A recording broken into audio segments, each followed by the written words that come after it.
ఎలా అనిపిస్తుందన్న రాష్ట్రంలో జరుగుతున్న అరెస్టులు ప్రస్తుతానికి చూస్తుంటే కేటీఆర్ గారి విచారణ పిలిపించడం, ఆయన రోడ్డు మీద ఆపడం, ఆయన ప్రాథమిక హక్కులు భంగం కలిగించడం, ఇవన్నీ చూస్తుంటే ఒక యూత్ లీడర్గా మీకు ఎలా అనిపిస్తుంది? ఏమంటున్నా అంటే రేవంత్ రెడ్డికి పరిపాలన చేయడం చేతగాక, ఓన్లీ 6 గ్యారెంటీలు అమలు చేయడం చేతగాక, ఓన్లీ డైవర్షన్ పాలిటిక్స్లో భాగంగా ప్రజలకు ఏం చెప్పాలో తెలియక ప్రజలలో ఎక్కడ పిలిచినా కానీ వాని పేరు చెప్తలేరు. ఇది ఏంద్రా అర్థం కాక ఓన్లీ వాడు డైవర్షన్ పాలిటిక్స్లో భాగంగానే ఓన్లీ కేటీఆర్ గారు ఊకే ఈ 6 గ్యారెంటీల మీద ప్రశ్నిస్తున్నాడు, విద్యార్థులు ప్రశ్నిస్తున్నారు, ఎక్కడెక్కడ ప్రజలు ప్రశ్నిస్తున్నారు అనే ఉద్దేశంతో ఓన్లీ డైవర్షన్ పాలిటిక్స్ చేస్తాడు. బిడ్డ రేవంత్ రెడ్డి నీకు పరిపాలన చేయడం చేత కాకపోతే దిగిపోరా బాబు, వేరే వాళ్ళని పరిపాలన చేస్తారు. ఎందుకంటే ఆయన నీలాంటి సీఎం ఈ తెలంగాణ రాష్ట్రానికి ఉండడం, మంచి మంచి పెట్టుబడులు గత ప్రభుత్వంలో తీసుకొస్తే ఇప్పుడు ఉన్నటువంటి పెట్టుబడులన్నీ రిటర్న్ వెళ్ళిపోతున్నాయి. వెంటనే సీఎం రేవంత్ రెడ్డి తెలంగాణ రాష్ట్ర సమాజానికి మొత్తం క్షమాపణ చెప్పాలని మేము ఉస్మానియా యూనివర్సిటీ విద్యార్థిగా డిమాండ్ చేస్తున్నాం. ఈ నెలలో 3 దేశ పర్యటనలు ఉన్నాయి కదా, విదేశీ పర్యటనలు ఉన్నాయి కదా, దీన్ని మీరు ఎలా చూస్తున్నారు? ఇప్పుడు గుర్తుపెట్టుకో, వానికి అసలు విదేశీ పోయిన తర్వాత అక్కడ వానికి మాట్లాడనే సక్కరాదు. తెలంగాణ నుంచి తెలంగాణ అవమానిస్తారు తప్ప కానీ తెలంగాణకు పెట్టుబడులు తీసుకొస్తారని మేమైతే అనుకుంటలేము. మొన్న ఇట్లా పోయిండు, ఏమన్నా తీసుకొచ్చిందా? గుండుసుందా? ఇప్పుడు పోయే ఇట్లా గుండుసుందా? ఓన్లీ ఏంటంటే సీఎం రేవంత్ రెడ్డి ఏమో తీసుకొస్తాడని ప్రజలను మభ్యపెట్టడానికి మాత్రమే పోతుంది తప్ప కానీ తెలంగాణను అభివృద్ధి చేయాలి, తెలంగాణ డెవలప్మెంట్ చేయాలి, తెలంగాణకు ఏదో తీసుకురావాలనే ఉద్దేశం అయితే ఆయనకైతే లేదు అని నేను అనుకుంటున్నాను. ఈ రోజు గుర్తుపెట్టుకోండి, ఈ ఫార్ములా కార్ రేస్ అనేది తెలంగాణలో నిర్వహించడం అనేది చాలా గొప్ప విషయం. ఎందుకంటే ప్రపంచంలోని కొన్ని లిమిటెడ్ దేశాలలో నిర్వహిస్తారు. అలాంటి దేశాలను నిర్వహించే ఒక ఆ ప్రోగ్రామ్ను ఈ తెలంగాణ రాష్ట్రాన్ని తీసుకొచ్చి తెలంగాణలో పెట్టుబడులు తీసుకొచ్చి తెలంగాణకు లాభాలు తీసుకొచ్చినటువంటి వ్యక్తి మన కేటీఆర్ గారు. అలాంటి వ్యక్తికి ఈ ప్రపంచంలోనే కేటీఆర్ గారు అంటే ప్రపంచంలోనే ఎక్కడ అంటే అక్కడ గుర్తుపడుతున్నారు. కేటీఆర్ గారి యొక్క ఫేస్ వాల్యూ అయినా కానీ వాళ్ళ యొక్క మాట చాతుర్యంతోనే కానీ మంచి మంచి పెట్టుబడులు ఇక్కడ తెలంగాణ రాష్ట్రాన్ని తీసుకోవడం, ఈ ఫార్ములా రేస్ వల్ల ఇక్కడ 700 కోట్ల లాభాలు రావడం జరిగింది. ఈరోజు ఈ ఫార్ములా కార్ రేస్ నిర్వహించడం చేతగాక ఇప్పుడు ఇక్కడ పక్కన తన కాంగ్రెస్ మిత్రపక్షమైనటువంటి తమిళనాడుకు పోయింది. అంటే నీకు ఇక్కడ నిర్వహించడం చేతగాకనే కదా నీకు కాంగ్రెస్ ఒకవేళ ఈ ఫార్ములా కార్ రేస్ ఇక్కడ నిర్వహిస్తే నష్టాలు జరుగుతాయి అనుకుంటే నీ కాంగ్రెస్ మిత్రపక్షమైనటువంటి తమిళనాడులో ఎందుకు నిర్వహిస్తారు చెప్పండి? ఎందుకు నిర్వహిస్తారు? నేను ఏమంటున్నా అంటే వానికి పరిపాలన చేయడం చేత కాదు, వాడు ఇస్తానన్నటువంటి హామీలు నిర్వహించడం చేత కాదు. చూడండి, వాడు హామీలు నిర్వహించకుండా ఓన్లీ హైడ్రా అని పేరు పెట్టి హైడ్రా అని డైవర్షన్ పాలిటిక్స్, సీనియర్స్ అని డైవర్షన్ పాలిటిక్స్, ఈ ఫార్ములా కేసు అని డైవర్షన్ పాలిటిక్స్. అరే బాబు, నివాస ఇస్తున్నటువంటి పథకాల గురించి చెప్పురా నాయన. ప్రజలు అడుగుతున్నారు, వాడి గురించి చెప్పంతే కానీ వాడు అమలు చేయడం చెప్పంతే కానీ ఓన్లీ వీని పరిపాలన చేయడం చేత కాదండి. నేను చెప్తున్నా, వీని పరిపాలన చేయడం చేత కాదు. వీనికి బాధ రాజ్యాంగం మీద అసలు నమ్మకమే లేదు.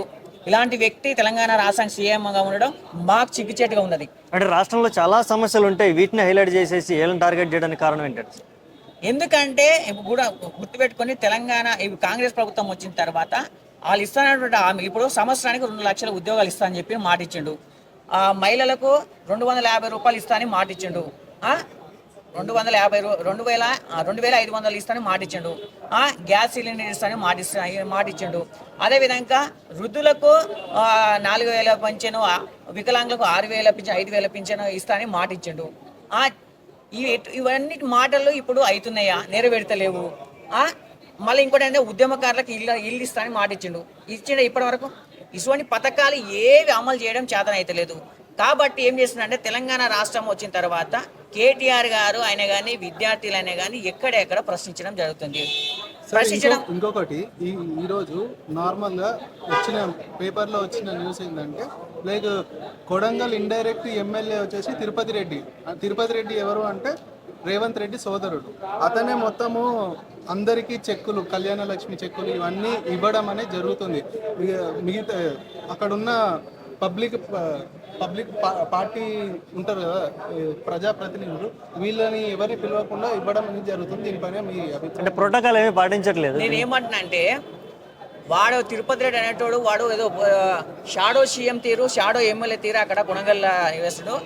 ఇక్కడ చూడండి, భారత రాజ్యాంగం మీద ఏమైనా విశ్వాసం ఇట్లా ఉంటే ఈ కాంగ్రెస్ పార్టీకైనా కానీ, రేవంత్ రెడ్డికైనా కానీ, తిరుపతి రెడ్డికైనా కానీ ప్రోటోకాల్ ప్రకారం అక్కడ ఉన్నటువంటి ఎంపీటీసీలైనా కానీ, జెడ్పీటీసీలు అయినటువంటి అక్కడ ఉన్న సర్పంచ్ల ఉన్నా కానీ వాళ్ళ చేతుల మీదకించి ఇవ్వాలి. అంతేగాని ఈ భారత రాజ్యాంగం మీద నమ్మకం లేకుండా ప్రోటోకాల్ నిర్వహించకుండా షాడో సీఎం చేస్తున్న రేవంత్ రెడ్డి, బిడ్డ ఖబర్దార్ రేవంత్ రెడ్డి, గుర్తుంచుకో.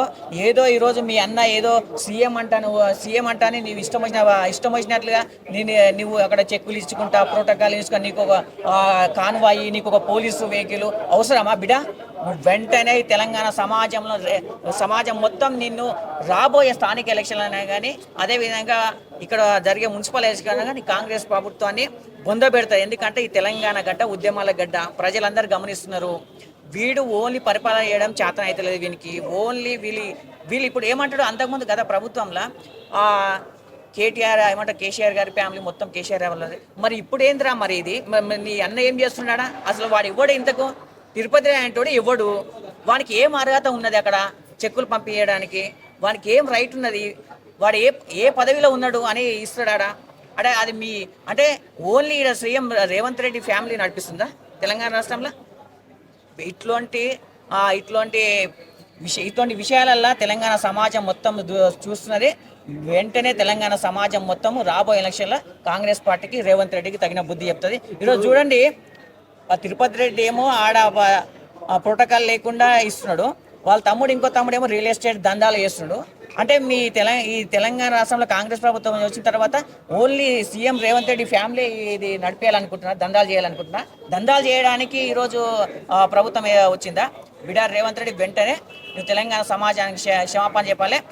6 గ్యారెంటీలు అమలయ్యే వరకు మేము ప్రశ్నిస్తాం. ఎన్ని కేసులు పెట్టినా భయపడమని మేము ఉస్మానియా యూనివర్సిటీ విద్యార్థిగా రేవంత్ రెడ్డి డిమాండ్ చేస్తాం.